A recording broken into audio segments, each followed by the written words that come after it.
اعوذ باللہ من الشیطان الرجیم، بسم اللہ الرحمن الرحیم۔ خواتین و حضرات، پلز آف نالج میں خوش آمدید۔ ناظرین کرام، جب اللہ تعالیٰ نے انسان کو پیدا فرمایا تو اس کے ساتھ ہی وہ چیزیں بھی پیدا فرمائی جو اس کی صحت اور تندرستی کو قائم رکھنے کے لیے ضروری ہیں۔ انہی اشیاء میں سے مسواک بھی ایک ہے جو اللہ تعالیٰ نے انبیاء کرام علیہ السلام کے ذریعے بنی نوع انسان تک پہنچائیں۔ نبی اکرم حضرت محمد صلی اللہ علیہ وآلہ وسلم کا فرمان ہے کہ مسواک کرنا انبیاء کرام علیہ السلام کی پیروی کرنا ہے، اور اس میں ہر مرض کی شفا ہے سوائے موت کے۔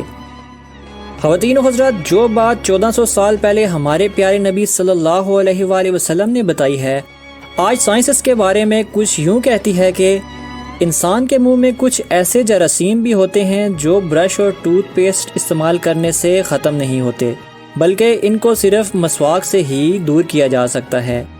طب اور جدید میڈیکل سائنس کا یہ بھی کہنا ہے کہ مسواک سے دماغ کو نہ صرف قوت ملتی ہے بلکہ سوچنے اور سمجھنے کی صلاحیت میں بھی تیزی آتی ہے۔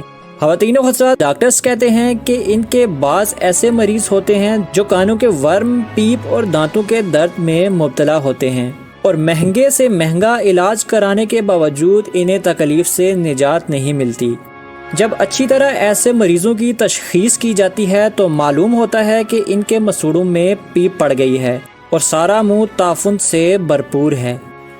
جب ان کے مسوڑوں کا علاج کیا جاتا ہے اور انہیں باقاعدگی سے مسواک کرنے کا کہا جاتا ہے تو ان کے مسوڑے صاف ہو جاتے ہیں، اور ساتھ ہی ان کے کانوں میں موجود پیپ بھی ختم ہو جاتی ہے اور کان بھی بالکل صحت مند ہو جاتے ہیں۔ اسی طرح آنکھوں کی بیماریوں اور نظر کے امراض میں بھی دانتوں کی عدم صفائی کا بڑا عمل دخل ہوتا ہے۔ کمزور بینائی کے مریضوں میں کچھ مریض ایسے بھی ہوتے ہیں جن کے مرض کے دیگر اسباب کے علاوہ دانتوں کے بارے میں بھی ان کی غفلت سب سے بڑا سبب ہوتی ہے۔ خواتین و حضرات، ماہرین کے تجربات سے یہ بات تحقیق شدہ ہے کہ تقریباً 80% امراض کی وجہ معدہ اور دانتوں کے نقص اور بیماریاں ہوتی ہیں۔ اسی وجہ سے آج کل ہر تیسرا شخص معدے کے مرض میں مبتلا نظر آتا ہے۔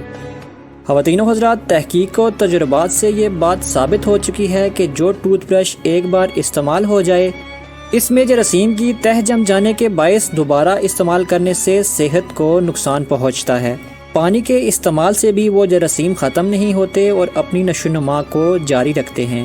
مزید یہ کہ برش کے استعمال سے دانتوں کی اوپر والی چمکیلی اور سفید تہ اتر جاتی ہے، یوں دانتوں کے درمیان خلا پیدا ہو جاتا ہے اور دانت مسوڑوں کی جگہ چھوڑتے جاتے ہیں، لہٰذا غذا کے ذرات دانتوں میں پھنسے رہتے ہیں جو کہ دانتوں کے لیے نقصان دہ ہوتے ہیں، بالآخر جسم میں بیماریوں کا باعث بنتے ہیں۔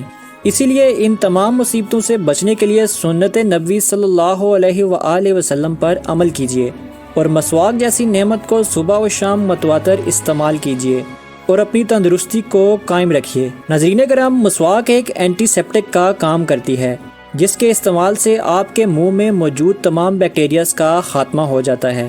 نبی اکرم حضرت محمد صلی اللہ علیہ وآلہ وسلم کا فرمان ہے کہ اگر میری امت پر دشوار نہ ہوتا تو میں انہیں ہر نماز کے وقت مسواک کرنے کا حکم دیتا۔ خواتین و حضرات، اسلام ایک فطری مذہب ہے اور اس میں ایسی جامعیت پائی جاتی ہے کہ جس میں دین اور دنیا کی تمام بھلائی سمٹ کر آ جاتی ہے۔ اسلام میں صفائی نصف ایمان ہے۔ آپ سے گزارش ہے کہ خود بھی مسواک کیجیے اور اس ویڈیو کو شیئر کر کے اپنے پیاروں کو بھی مسواک کرنے کی تلقین کیجیے۔ ناظرین کرام، اس کے ساتھ ہی آج کی ویڈیو کا اختتام ہوتا ہے۔ انشاءاللہ تب تک اجازت دیجیے گا، حاضر ہوں گے ایک نئی ویڈیو کے ساتھ۔ اپنا، دوستوں، رشتہ داروں اور گرد و نواح کے تمام لوگوں کا خیال رکھیے گا۔ تب تک اللہ حافظ۔